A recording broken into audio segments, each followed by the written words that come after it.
دوستو ہمارا ماضی جو ہے وہ ہمارے حال سے جڑا ہوا ہوتا ہے، اور ہمارا حال جو ہے وہ ہمارے مستقبل سے جڑا ہوتا ہے۔ اکثر اگر ہم دیکھیں تو ماضی کو اگر کسی کے ہم دیکھیں تو اس کے ہم جو ہے نا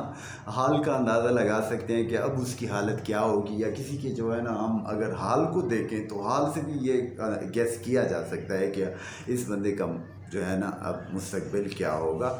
تو کچھ اسی طرح کا مضمون نائب صاحب اپنے مطلب میں فرماتے ہیں، اور نائب صاحب کہتے ہیں کہ رخ حالات میری بات کی تائید تو ہے، کہ جو حالات جس طرف جا رہے ہیں وہ میری بات ہی کی تائید کر رہے ہیں، میری بات کو سچا ثابت کر رہے ہیں۔ میرا امروز میرے فردا کی تمہید تو ہے، کہ میرا ابھی جو حال ہے نا یہ میرا مستقبل تمہیں بتائے گا نا کہ میرا مستقبل کیا ہونا چاہیے۔ مطلب جیسے آپ کے ایکشنز ہوتے ہیں، جیسے آپ کی تھاٹس ہوتے ہیں، تو اسی طرح آپ کے جو ہے نا حالات اور آپ کی لائف بھی اسی طرح بن جاتی ہے۔ تو یہ اسی کی طرف اشارہ ہے کہ رخ حالات میری بات کی تائید تو ہے، میرا امروز میرے فردا کی تمہید تو ہے، کچھ نہیں اور مگر آنکھ چرانا تیرا، اے کہ اور کچھ نہ بھی ہو تو پھر بھی یہ آنکھ تیرا جو چرا رہے ہو ہم سے، وہ کیا ہے؟ خون دل خون جگر کرنے کی تاکید تو ہے۔ تو وہ تم کہہ رہے ہو کہ بھائی اپنے دل کو ذرا زخمی کرو، اور اپنے جگر کو زخمی کرو، ہاں کہ ہم تم سے آنکھ جو چرا رہے ہیں تو تمہیں تکلیف دینی ہے، ذرا اپنے آپ کو زخمی کر لے۔ کچھ نہیں اور مگر آنکھ چرانا تیرا، خون دل خون جگر کرنے کی تاکید تو ہے، اور یاس بے آس تو ہے موت کا ایک نام فقط،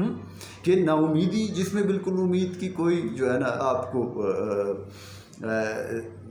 کچھ بھی نظر نہ آئے، امید بالکل ہو ہی نہیں، اتنے نا امید ہوں آپ، تو پھر کیا ہو کہ زندگی یاس میں بھی یاس کی تردید تو ہے، لیکن اگر آپ زندہ ہو تو پھر بھی وہ مایوسی جو ہے نا اس کی ایک تردید تو ہو رہی ہے نا کہ تم مرے نہیں ہو۔ جب تک مرے نہیں تو کوئی آس ہے، زندہ رہنے کا چانس ہے، کوئی خوشی پانے کا، محبوب سے ملنے کا، بات کرنے کا کوئی طریقہ شاید کہ نکلے، ہاں زندہ رہنے کا کوئی بہانہ شاید کہ ملے۔ اور ہے کیا بات ہے سقراط کا ذکر، نائب صاحب فرماتے ہیں کہ ہم میں اس عقل جنو کیش کا فقدان سہی، کہ ہم میں اس عقل جنو کیش کا فقدان سہی، کہ وہ جنو والا جو عقل تھا نا اس میں وہ ہم میں اگرچہ کہ کم ہے، نہیں ہے۔ رسم سقراط ابھی قابل تقلید تو ہے، لیکن سچ کے لیے جانتے بوجھتے اور سمجھتے ہوئے جان دینا وہ رسم ابھی بھی کچھ لوگ اس کو فالو تو کر رہے ہیں، اگرچہ کہ ان میں وہ ہمت حوصلہ اور وہ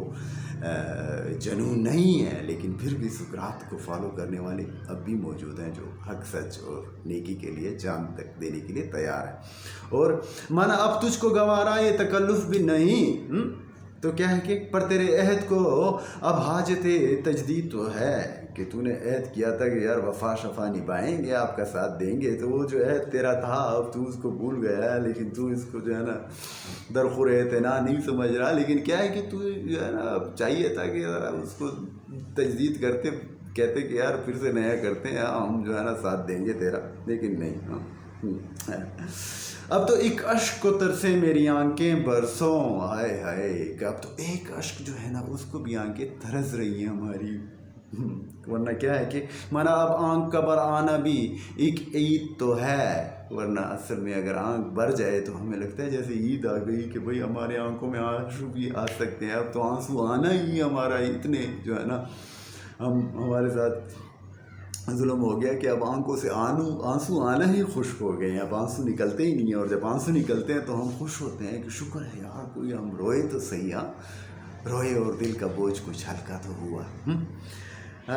اور جس طرح کاسہ سائل میں ہو کوٹھا سکھا، ہائے کیا بات ہے، جس طرح کاسہ سائل میں ہو کوٹا سکھا،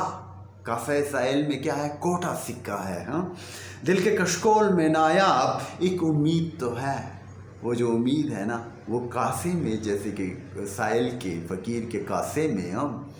کوٹا سکہ ہوتا ہے، تو ہمارے دل میں جو امید ہے وہ ایک کوٹے سکے کی طرح ہے، کہ مطلب ہے کہ جس کا کوئی جو ہے نا فائدہ نہیں ہے۔ تو کیا بات ہے نایاب صاحب کی، اور یہی کہیں گے کہ لو یو نایاب the great۔